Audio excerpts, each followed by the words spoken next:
വിശുദ്ധ പൗലോസ്ലീഹ എഫെസോസ്കാർക്ക് എഴുതിയ ലേഖനം 4-ാം അധ്യായം 1 മുതൽ 32 വരെയുള്ള വാക്യങ്ങൾ. ഐക്യത്തിന് ആഹ്വാനം. കർത്താവിന് വേണ്ടി തടവുകാരനായി തീർന്നിരിക്കുന്ന ഞാൻ നിങ്ങളോട് അപേക്ഷിക്കുന്നു. നിങ്ങൾക്ക് ലഭിച്ച വിളിക്കും യോഗ്യമായ ജീവിതം നയിക്കുവിൻ. പൂർണ്ണമായ വിനയത്തോടും ശാന്തതയോടും ദീർഘക്ഷമയോടും കൂടി നിങ്ങൾ സ്നേഹപൂർവ്വം അന്യോന്യം സഹിഷ്ണുതയോടും വർദ്ധിക്കുവിൻ. സമാധാനത്തിന്റെ ബന്ധനത്തിൽ ആത്മാവിന്റെ ഐക്യം നിലനിർത്താൻ ജാഗരൂകരായിരിക്കുവിൻ. ഒരേ പ്രത്യാശയിൽ നിങ്ങൾ വിളിച്ചപേക്ഷിക്കപ്പെട്ടതുപോലെ ഒരു ശരീരം ഒരു ആത്മാവുമാണുള്ളത്. ഒരു കർത്താവും ഒരു വിശ്വാസവും ഒരു ജ്ഞാനസ്ഥാനവുമാണുള്ളത്. സകലത്തിനുപരിയും സകലത്തിലൂടെയും സകലത്തിലും വർദ്ധിക്കുന്നതിനും നമ്മുടെ എല്ലാം പിതാവായ ദൈവം ഒരു മാത്രം. കൃപവരങ്ങളുടെ വൈവിധ്യം. നമുക്ക് ഓരോരുത്തർക്കും ക്രിസ്തുവിന്റെ ദാനങ്ങൾക്ക് അനുസൃതമായി കൃപ നൽകപ്പെട്ടിരിക്കുന്നു. അതിനാൽ ഇപ്രകാരം പറഞ്ഞിരിക്കുന്നു: അവൻ ഉന്നതങ്ങളിലേക്ക് ആരോഹണം ചെയ്തപ്പോൾ അസംഖ്യ തടവക്കാരെ കൂടെ കൊണ്ടുപോയി. മനുഷ്യർക്ക് അവൻ ദാനങ്ങൾ നൽകി. അവൻ ആരോഹണം ചെയ്തു എന്നതിന്റെ അർത്ഥം എന്താണ്? അവൻ ഭൂമിയുടെ അധോഭാഗങ്ങളിലേക്ക് ഇറങ്ങി എന്ന് കൂടിയല്ല, ഇറങ്ങിയവൻ തന്നെയാണ് എല്ലാ വസ്തുക്കളെയും പൂരിതമാക്കാൻ വേണ്ടി എല്ലാ സ്വർഗങ്ങൾക്കുപരി ആരോഹണം ചെയ്തവനും. അവൻ ചിലർക്ക് അപ്പസ്തോലന്മാരും പ്രവാചകന്മാരും സുവിശേഷ പ്രഘോഷകന്മാരും ഇടയന്മാരും പ്രബോധകന്മാരും മറ്റും ആകാൻ വര നൽകി. ഇത് വിശുദ്ധരെ പരിപൂർണരാക്കുന്നതിനും ശുശ്രൂഷയുടെ ജോലി ചെയ്യുന്നതിനും ക്രിസ്തുവിന്റെ ശരീരത്തെ പണിതുയർക്കുന്നതിനും വേണ്ടിയാണ്. വിശ്വാസത്തിന്റെ ഐക്യത്തിലും ദൈവപുത്രനെ കുറിച്ചുള്ള പൂർണ്ണ ജ്ഞാനത്തിലും എല്ലാവരും എത്തിച്ചേരുകയും ക്രിസ്തുവിന്റെ പരിപൂർണതയുടെ അളവനുസരിച്ച് പക്വതയാർന്ന മനുഷ്യരാവുകയും ചെയ്യുന്നതുവരെ ഇത് തുടരേണ്ടിയിരിക്കുന്നു.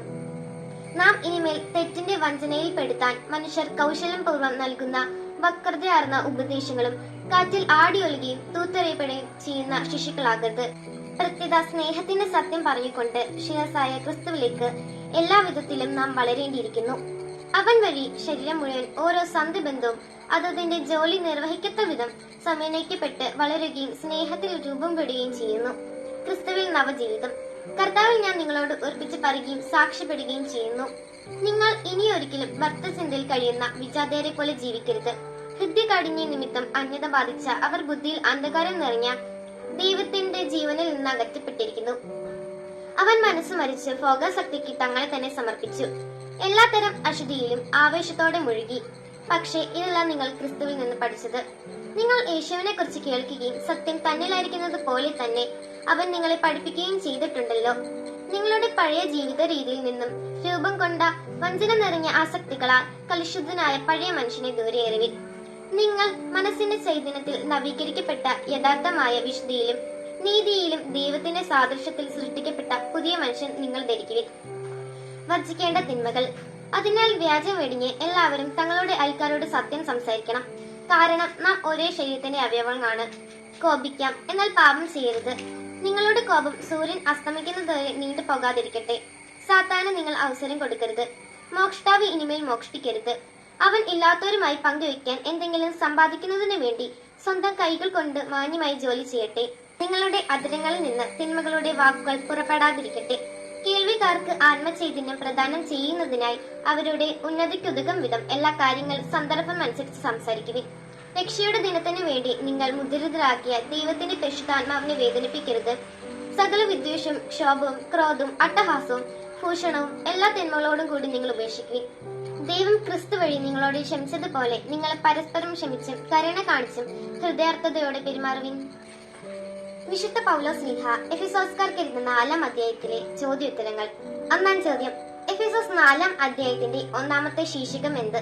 ഉത്തരം: ഐക്യത്തിന് ആഹ്വാനം. 2-ാം ചോദ്യം: ആർക്ക് വേണ്ടിയാണ് പൗലോസ്ലീഹ തടവുകാരനായി തീർന്നത്? ഉത്തരം: കർത്താവിന് വേണ്ടി. 3-ാം ചോദ്യം: നിങ്ങൾ എന്തിന്റെ ഐക്യം നിലനിർത്താൻ ജാഗരൂകരായിരിക്കുമെൻ എന്നാണ് പൗലോസ്ലീഹ ഓർമ്മപ്പെടുത്തുന്നത്? ഉത്തരം: ആത്മാവിന്റെ. 4-ാം ചോദ്യം: ഒരേ പ്രത്യാശയിൽ നിങ്ങൾ വിളിക്കപ്പെട്ടതുപോലെ ഒരു ഡാഷും ഒരു ആത്മാവുമാണുള്ളത്. വചനഭാഗം പൂരിപ്പിക്കുക. ഉത്തരം: ശരീരവും. 5-ാം ചോദ്യം: എഫെസോസ് 4:6 പൗലോസ്ലീഹ ദൈവത്തെ എപ്രകാരമാണ് വിശേഷിപ്പിക്കുന്നത്? ഉത്തരം: പിതാവ്. 6-ാം ചോദ്യം: ക്രിസ്തു ഉന്നതങ്ങളിലേക്ക് ആരോഹണം ചെയ്തപ്പോൾ അസംഖ്യ ആരെയാണ് അവൻ കൂടെ കൊണ്ടുപോയത്? ഉത്തരം: തടവുകാരെ. 7-ാം ചോദ്യം: ആർക്കാണ് ക്രിസ്തു ദാനങ്ങൾ നൽകിയത്? ഉത്തരം: മനുഷ്യർക്ക്. 8-ാം ചോദ്യം: ആരെ പരിപൂർണരാക്കുന്നതിനെ കുറിച്ചാണ് എഫെസോസ് 4:12 പറയുന്നത്? ഉത്തരം: വിശുദ്ധരെ. 9-ാം ചോദ്യം: എന്ത് തന്നിലായിരിക്കുന്നത് പോലെ തന്നെ എന്നാണ് പൗലോസ്ലീഹ പറയുന്നത്? ഉത്തരം: സത്യം. 10-ാം ചോദ്യം: വ്യാജം വെടിഞ്ഞ് എല്ലാവരും ആരോടാണ് സത്യം സംസാരിക്കേണ്ടത്? ഉത്തരം: അയൽക്കാരോട്.